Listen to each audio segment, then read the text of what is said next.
Rasulullah SAW bersabda, ada 3 orang yang doa mereka tidak ditolak. Seseorang berpuasa ketika akan berbuka, pemimpin yang adil, dan doa orang yang dizalimi.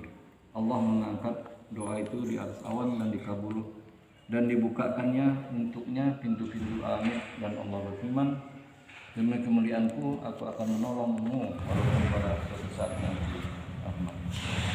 Ulangi dari Abu Hurairah radhiyallahu anhu, Rasulullah bersabda, ada 3 orang yang doa mereka tidak ditolak. Seseorang berpuasa ketika akan berbuka, pemimpin yang adil, dan doa orang yang dizalimi.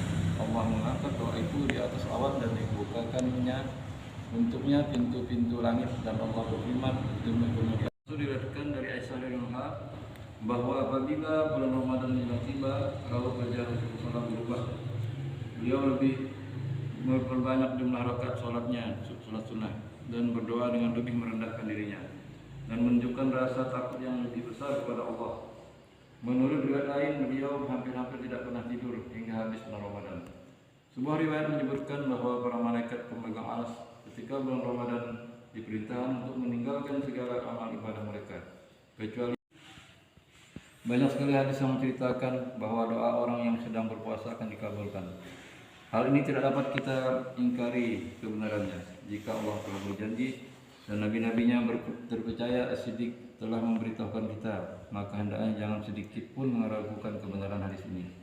Akan tetapi walaupun terdapat janji tersebut, kita masih menjumpai orang yang seolah-olah tidak mendapatkan apa yang mereka doakan. Mereka telah berdoa tetapi tidak dikabulkan. Hal ini bukan berarti permohonan mereka ditolak. Mengenai masalah ini hendaknya dipahami tentang pengertian doa yang diterima. Rasulullah SAW telah memberitahu kita bahwa jika seseorang muslim berdoa kepada Allah dengan syarat dia tidak berdoa untuk memutuskan silaturahim terhadap kaum kerabatnya atau berdoa untuk suatu kemaksiatan, pasti ia akan menerima salah satu dari ketiga hal berikut ini. Yang pertama, ia akan langsung memperoleh sesuai dengan yang dimintanya.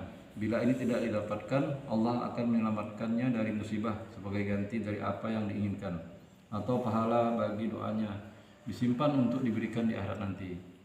Hadis lainnya menyebutkan bahwa pada hari kiamat Allah akan menyeru hambanya dan berfirman, wahai hambaku, aku pernah menyuruhmu agar berdoa kepadaku dan aku telah berjanji akan mengabulkannya.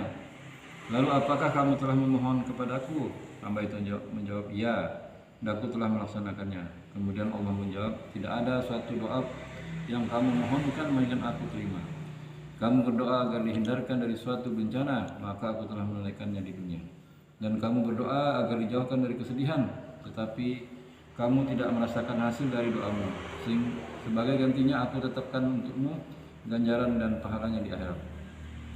Rasulullah SAW bersabda bahwa orang itu akan diingatkan lagi tentang semua doanya yang akan diperlihatkan tentang doa yang telah dikabulkan di dunia, atau jika tidak, pahala manakah yang telah disimpan untuk diberikan di akhirat. Dan ketika ia mengetahui banyaknya pahala yang diperolehnya, maka ia berharap supaya tidak satu pun doanya yang dikabulkan di dunia, sehingga ia bisa menerima pahala seluruhnya di akhirat. Sesungguhnya doa merupakan hal yang sangat penting. Jika diabaikan, maka sesungguhnya suatu kerugian yang sangat besar.